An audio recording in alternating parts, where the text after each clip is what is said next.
What's going on YouTube? TeamSC back online here with another video for you guys this evening. Today I'm going to be discussing all the changes the Zerg race got with the most recent patch for Starcraft 2.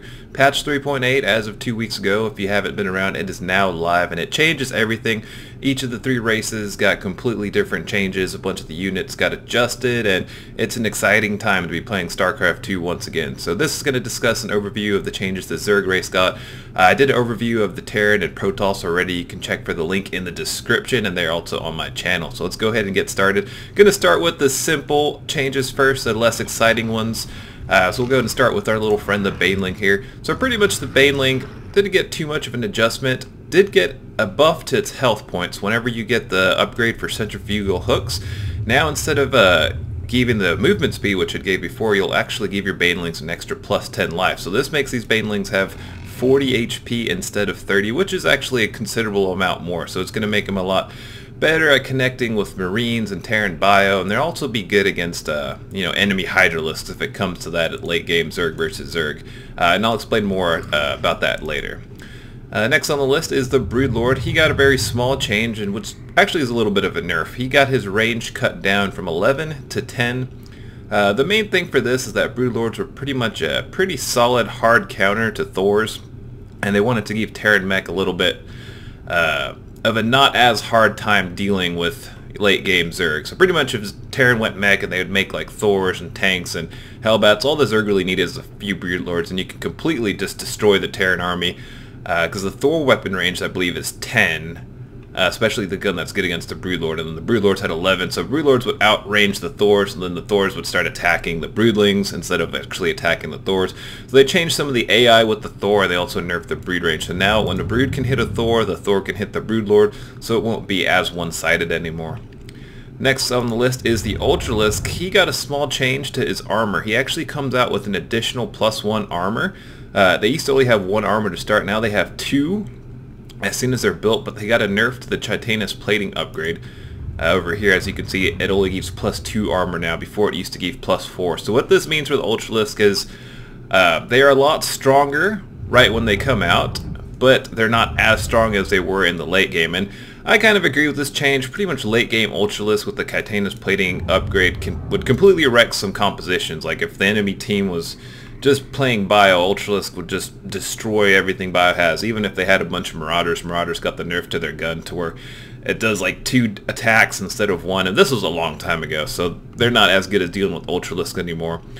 So definitely a little bit of a nerf to the Ultra, but not the biggest of deals. And actually we're getting attacked by the very easy AI here, so we're just going to clean them up with our new Hydralisk over here, not to worry about that. But now, the 3 main ones I want to talk about. These guys got a lot of good changes, and I'm excited to mess around with these and kind of showcase them off to you.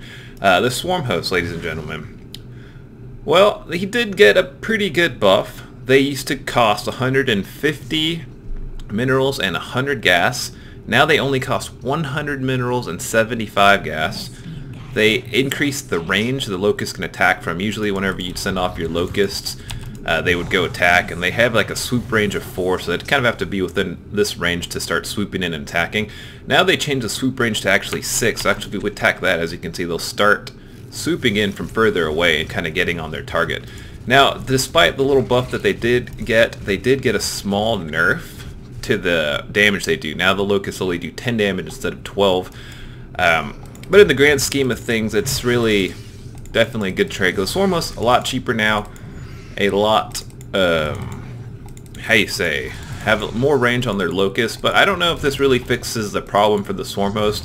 What they were trying to do is they want to see the Zerg units, especially the support units, getting used a lot more, hence making the Swarm Host super cheap. But the problem with this is that after you cast out your Locusts and after your Locusts die, it's still a 43-second cooldown, and these Locusts only last for 18 seconds, guys. So that's 20 seconds where this guy is essentially doing nothing for your army and just kind of walking around and really not doing anything. But I mean, I could see him being kind of useful. You can kind of like run around and you don't even have to upgrade the swoop anymore. Your Locusts automatically fly, so I can see this being a pretty good harassment tool, and it's almost too cheap to not make like 4 or 5. This could probably turn into some kind of metagame where once you get your infestation pet, you get like 4 or 5 swarm hosts and just use them to harass and kind of keep the enemy in his base while you macro up. So we'll see how this plays out for Zerg, but I expect this unit to get some more reworking done and maybe even a redesign down the line, but we'll see if the pros manage to break him or not. Next on the list is the Infestor. Now the Infestor has no new abilities and he's pretty much the same Infestor, except he can cast everything while burrowed now. If you don't remember, before you could only cast the infested Terrans while you're burrowed. Now you can actually pop off a couple sneaky fungal growths from underground. You could even do Neural Parasite this way.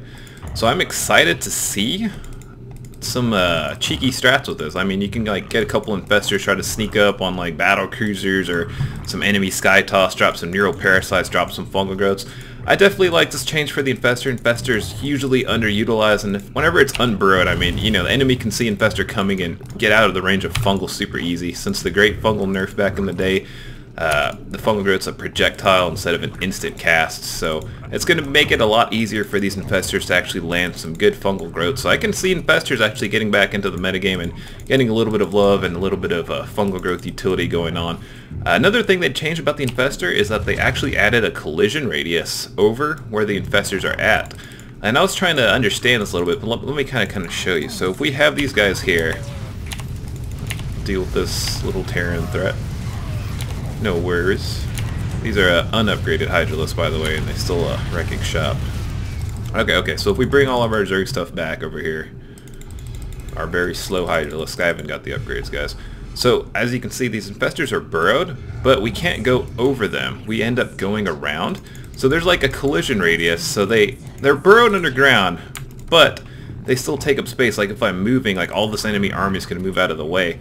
So this is an interesting thing. So if you're like attacking the enemy or moving by enemy troops, their army's going to do all kinds of weird movements. So they'll kind of give away the infestor's position.